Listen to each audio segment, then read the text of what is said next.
हमारे घर के सामने एक हकीम रहता था जो हर किस्म की बीमारी का इलाज करता था।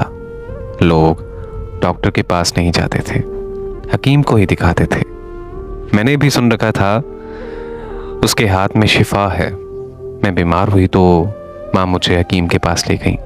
हकीम ने कहा, पढ़ाई के दौरान मैं कमरे में अंधेरा करवा कर रखता हूँ, और कमरे की बत्ती बंद हुई, हर सो अंधेरा छा गया।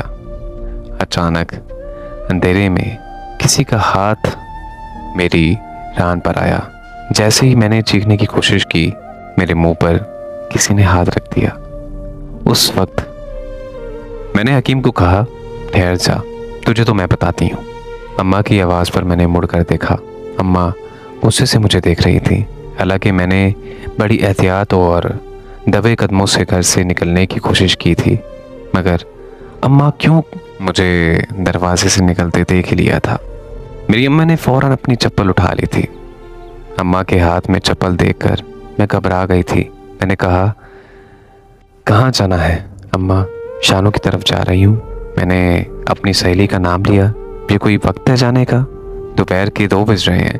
अम्मा ने घड़ी की तरफ इशारा करते हुए कहा, अम्मा शाम को भी तो तुम नहीं जाने देती। अम्मा ने कहा कि मगरिब होने वाली है, इस वक्त घर से बाहर नहीं निकलते। मैं कब जाऊंगी फिर? आखिर तूने वहां जाकर क्या करना है? घर में बैठ। अम्मा मैं घर में क्या करूं बैठकर? काम काज कर और क्या करना मैंने? कितने ज़्यादा काम पड़े हैं घर के। मैंने कहा, अम्मा काम करने के लिए तो बाजी है ना। बेनियाजी से जवाब दिया, और उसकी शादी के बाद सब काम तुझे ही करने हैं, इसलिए अभी से काम सीखना शुरू कर दे। अम्मा ने कहा तो मैंने बुरा सामान अपना मुंह फेर लिया। अच्छा अम्मा, सीख लूँगी सब काम भी। अभी तो मैं जाऊँ, जल्दी आ जाऊँगी। मैंने इल्तिजा से कहा, अरे वो सुना है कि शानू की बहन पर आसेब हो गया है। ऐसा ना हो कि तुझ पर भी कोई असर हो जाए। अम्मा मैं आयतल कुर्सी पढ़ लेती हूँ, कुछ भी नहीं होगा। जल्दी से कहकर अम्मा की अगली बात सुनने बगैर तेज़ी से दरवाजे से बाहर निकल आई थी मैं। मेरा नाम हिना है। मैंने गरीब घराने में आँख खोली थी। हम 3 बहन भाई थे। मेरी बहन फिर भाई दरमियान में था, और मैं सबसे छोटी थी। मेरा अब्बा सरकारी दफ्तर में चपरासी की नौकरी करते थे। नौकरी सरकारी थी, इसीलिए महीने के महीने तनख्वाह घर आ जाती थी। मेरे अब्बा की तनख्वाह इतनी ज़्यादा नहीं थी, और इतने कम पैसों में हमारी ज़रूरियात पूरी नहीं हो सकती थी। सारी तनख्वाह मकान के किराए और बिजली की मद में ही निकल जाती थी। बाकी वसों का घर में राशन आ जाता था, लेकिन महंगाई के इस दौर में ये आमदनी भी गनीमत थी। भाई ने मैट्रिक किया तो हमारे हालात को देखते हुए मामू ने उसे अपने पास कराची बुलवा लिया था। वहाँ उन्होंने कहा था कि यहाँ पर पढ़ाई भी कर सकता है, और ये साथ साथ मुलाजमत भी कर लेगा। बहुत ज़्यादा कोशिश करके भाई को एक गारमेंट फैक्ट्री में नौकरी मिली। जब भाई की तनख्वाह लगी तो घर के हालात कुछ बेहतर हो गए। अभी भाई की तनख्वाह बहुत ज़्यादा कम थी। भाई ने कहा कि जब वो काम सीख लेगा तो उसकी तनख्वाह में मज़ीद इजाफा हो जाएगा। एक ही तनख्वाह से घर का क्या गुजारा होगा। अम्मा ने बड़ी मुश्किल से कुछ रकम इकट्ठा की थी। कुछ रकम अब्बा ने अपने दफ्तर से कर्ज ली थी, और इस तरह हमने कहा इलाके में अपना मकान खरीद लिया था। ये जगह शहर से काफ़ी दूर थी, इसी वजह से यहाँ मकानों की कीमत भी बाकी जगहों की निस्बत बहुत ज़्यादा कम थी। जिस कॉलोनी में एक साफ़ सुथरा 4 दीवारी का मकान अम्मा को पसंद आ गया था, और हमने वो मकान खरीद लिया। हम सब बहुत ज़्यादा खुश थे कि छोटा सा ही सही, लेकिन हमारा भी अपना मकान है। अब हम किराए के घर में नहीं रहेंगे। हमारा किराए वाले घर से पक्का छुटकारा हो गया। उस मोहल्ले में ज़्यादातर हमारे जैसे गरीब लोग ही रहते थे। हमारा मोहल्ला गुलजार कॉलोनी कहलाता था। पुराना और अच्छा मोहल्ला था, जहाँ ज़्यादातर गरीब और मेहनती लोग रहते थे। और लेकिन लोग ज़्यादातर रोज़ाना की मेहनत मजदूरी करके अपना गुजारा करते थे। और हमारे मोहल्ले में छोटा सा एक बाज़ार भी था जहाँ के लोग ज़्यादा ज़िंदगी गुजारते थे मगर एक दूसरे के साथ मोहब्बत और ताउन करते थे। लेकिन ये काफ़ी मेरे इंसान नहीं थे, ये इंसान बहुत अच्छे अखलाक के मालिक थे। पुराने मोहल्लों में भी अम्मा की बहुत सारी सहेलियाँ थीं, गुलजार कॉलोनी में आए हुए थे। अभी हमें ज़्यादा अरसा नहीं हुआ था यहाँ, लेकिन बहुत ज़्यादा हमारे मोहल्ले के औरतों से मेल जोल बढ़ा दिया था। मैं पुराने स्कूल में 8वीं का इम्तिहान लेकर आई थी। एक दिन अम्मा ने मुझे अपने साथ ले जाकर मोहल्ले के करीब के सरकारी स्कूल में 9वीं जमात में मेरा दाखिला करवा दिया था। सर की छत अपनी हुई। मेरी अम्मा को बाजी की शादी की फ़िक्र होने लगी। मेरी बाजी की उम्र भी ज़्यादा नहीं थी, लेकिन अम्मा चाहती थी कि बाजी की शादी जल्द हो जाए या कम से कम किसी अच्छी जगह बाजी का रिश्ता तय हो जाए। हमारा ख़ानदान ज़्यादा बड़ा नहीं था, इसलिए ख़ानदान में शादी का इम्कान कम ही था।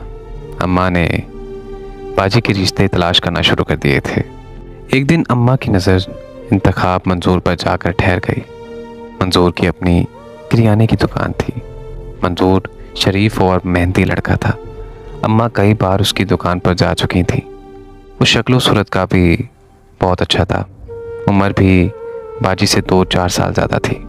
अम्मा को वो लड़का बहुत ज़्यादा पसंद आया और मंजूर की माँ भी आजकल मंजूर के लिए किसी अच्छी लड़की के लिए तलाश कर रही थी।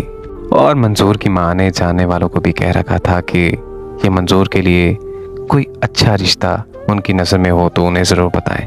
मोहल्ले वालों से ये बात सुनकर एक दिन मंजूर के घर और उसकी अम्मा का जायज़ा लेने के लिए मंजूर के घर पहुंच गई थी। अम्मा ने मंजूर की माँ को ऐसे जाहिर किया था जैसे वो गलती से उनके घर गई थी। हमने मंजूर की माँ को बता दिया था कि वो इस मोहल्ले में नई आई है, इसलिए उन्हें गलियों का अंदाज़ा नहीं हो सका। मंजूर की माँ भी अम्मा से मिलकर बहुत खुश हुई थी। उसने माँ को अपने पास ही बिठा लिया था। बातों बातों में अम्मा ने मंजूर की माँ से उसके ख़ानदान की सब तफसील हासिल कर ली थी। मंजूर की माँ से बातों के दौरान अम्मा ने मंजूर की माँ से बाजी की खूबसूरती और जहेज़बंदी का भी जिक्र किया था। अम्मा से बाजी की तारीफ़ और सलीका मंदी का जिक्र सुनकर मंजूर की माँ बाजी को देखने के लिए बेताब हो गई थी। जल्दी मंजूर की माँ से अम्मा की दोस्ती हो गई थी और अम्मा ने मंजूर की माँ को अपने घर आने की दावत दी थी। अम्मा का ख्याल था कि मंजूर की माँ बाजी और हमारे घर को देखकर अगर बात आगे बढ़ाना चाहेगी तो ठीक है, नहीं तो वो कहीं और कोशिश करेंगी। मेरी बहन ये भी बहुत खूबसूरत और सलीकामंद घर का सारा काम भांजी ने ही संभाल रखा था। उसी घर के कामों में काफ़ी ज़्यादा दिलचस्पी थी। अम्मा ने घर की सजावट बहुत ही अच्छे अंदाज से की थी।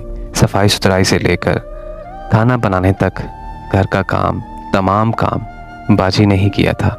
टीवी में सिखाने की तरकीब देकर वो हर अंदाज का खाना बना लेती थी और अपने, मेरे और अब्बा के कपड़े भी खुद ही सिलाई कर लेती थी। कुछ दिनों में ही मंजूर की माँ अम्मा से मिलने हमारे घर चली आई थी। अम्मा ने मंजूर की माँ को खूब खातिर और उनकी खूब खिदमत की और बाजी के हाथ की बनी हुई चाय पिलाकर उन्हें खाने पर भी रोक लिया था। मंजूर की माँ घर पर अकेली होती थी। वो तन्हाई की बनी हुई थी। मंजूर के अलावा उसका बेटा और 2 बेटियां थीं। मंजूर के अलावा सब बच्चे शादीशुदा और बच्चेदार थे। बेटियों की शादी दूसरे शहरों में हुई थी। बेटा भी मुलाजमत की वजह से अलग घर में रहता था। जिस फैक्ट्री में मंजूर काम करता था वहाँ यहाँ से काफ़ी दूर थी, इसलिए उसने फैक्ट्री के करीब घर किराए पर हासिल कर लिया था और अपनी बीवी के साथ ही वहीं पर रहता था। नतीजा अम्मी की उम्मीद के बिल्कुल मुताबिक निकला। मंजूर की माँ को बाजी पसंद आ गई थी और उसने उसी वक्त अम्मा को कह दिया था कि अपने बच्चों से मशवरा करने के बाद वो बहुत जल्द बाकायदा बाजी रिश्ता लेकर हमारे घर आएंगी। हम भी बहुत ज़्यादा खुश हो गए थे। अम्मी की यही ख्वाहिश थी कि बाजी की शादी किसी खुशहाल घराने में तय हो जाए। बाजी को किसी भी चीज़ की कोई कमी ना हो। बहुत जल्द मंजूर की माँ बाजी का बाकायदा रिश्ता लेकर आई थी और अम्मा ने भाइयों और अब्बास से सलाम मशवरा करके मंजूर की माँ को इस बात में जवाब दे दिया था और साथ ही किसी बाजी की मांगी जाती थी। अम्मा का कहना था कि अगर हमारे लिए मुबारक साबित हुआ तो, क्योंकि इस घर में आती बहुत अच्छी जगह बाजी का रिश्ता हो गया था। मैं खुश तो बहुत थी कि बाजी की शादी हो गई और प्यारे प्यारे कपड़े बनेंगे, बहुत मज़ा आएगा। लेकिन फ़िक्र मुझे इस बात की थी कि बाजी की शादी के बाद घर की तमाम जिम्मेदारियां मुझे उठानी पड़ेंगी। मैं ना तो अपनी बाजी की तरह सलीकामंद थी और ना ही मुझे घर के काम काज में कोई दिलचस्पी थी। मुझे भी अम्मा की तरह मिलना जुलना बहुत ज़्यादा पसंद था। मैंने नए मोहल्लों में आते ही 3-4 सहेलियां बना रही थी। हिना मेरी सबसे गहरी सहेली थी।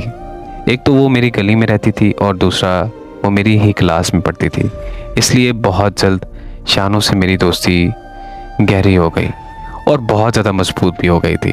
हम दोनों इकट्ठे ही स्कूल चली जाती थी और वापस भी साथ ही आती थी। स्कूल से आकर मेरा ज़्यादातर वक्त शाम के साथ उसी के साथ ही गुजरता था। या तो वो मेरे घर चली जाती थी या तो मैं उसके घर चली जाती थी। कुछ दिनों से शानू की तबीयत बहुत ज़्यादा ख़राब थी। शानू की बहन दानू शानू से बड़ी थी। उसका रिश्ता ख़ानदान में ही तय कर दिया गया था और कुछ महीनों के बाद उसकी शादी होने वाली थी। दानू की वो बैठे बैठे बेहोश हो जाती थी और कुछ देर बाद उसको खुद ही होश भी आ जाता था। शानू की माँ का ख्याल था कि उस पर किसी ने जादू टोना किया है, क्योंकि ख़ानदान वाले उसकी बेटी के रिश्ते से हसद का शिकार हो गए थे। शानू की माँ रानो को हकीम साहब के पास ले गई थी। हकीम साहब ने रानी को कुछ दवाइयाँ और तवीज़ दिए थे और पानी भी दम करके दिया था उसे पीने को। रानो की तबीयत में कुछ ख़ास फ़र्क नहीं पड़ा था। हैरत की बात यह थी कि बज़ाहिर दिनों बिल्कुल वो सेहतमंद थी और तंदुरुस्त भी थी। वो खाती पीती भी ठीक थी। बस अचानक ही वो बैठे बैठे बेहोश हो जाती थी। किसी को समझ नहीं आ रहा था कि रानो को क्या हुआ है। बेहोश होने की वजह से आने जाने वाले मुख्तलिफ किस्म की बातें कर रहे थे। कुछ लोगों का कहना था कि रानो को कोई ख़तरनाक जानलेवा बीमारी हो चुकी है। कुछ लोगों का ख्याल था कि ये कोई बीमारी नहीं बल्कि रानो पर किसी जिन भूत का साया हो गया है। मोहल्ले वालों की बातें सुनकर हमने मुझे शानू के घर जाने से मना कर दिया था। मुझे अम्मा की बातों से बहुत ज़्यादा डर लगता था, मगर शानू के बगैर मेरा गुजारा नहीं था। मैं उसके घर जाने से खुद को रोक नहीं पाती थी। जब भी मैं घर में बोर होती थी सब कुछ भूल कर शानू के घर चली जाती थी। एक दिन दोपहर में सख्त बोर हो रही थी। अब मैं उसे मिस कर रही थी। जब से बाजी का रिश्ता तय हुआ था वो कुछ ज़्यादा ही मसरूफ़ हो गई थी। वो दोपहर में अपने जहेज़ के कपड़ों की सिलाई में लगी हुई थी। वो नए नए डिज़ाइन के कपड़े सिलाई कर रही थी। कभी वो कढ़ाई में मसरूफ़ होती थी। बोर हो जाती थी। आज तो लाइट भी नहीं थी, वरना मैं कोई नॉवल ही देखकर पढ़ लेती थी। मैं चुपके से अपने घर का दरवाज़ा खोलकर शानू के घर की तरफ चल पड़ी। अम्मा ने मुझे रोकने की बहुत ज़्यादा कोशिश की थी, लेकिन मैंने अम्मा की एक नहीं सुनी और निकल आई। शानू की बहन रानो को मैंने एक तरफ जाते हुए देखा। उसके अंदाज से ऐसा लग रहा था जैसे वो चोरी छुपी गई जा रही है। वो बहुत ज़्यादा तेज़ी में थी और जल्दी से गली पार कर गई थी। उस वक्त दोपहर और सख्त गर्मी की वजह से कोई भी गली में मौजूद नहीं था। कुछ सोचकर मैं भी शानू की बहन के पीछे चल पड़ी थी।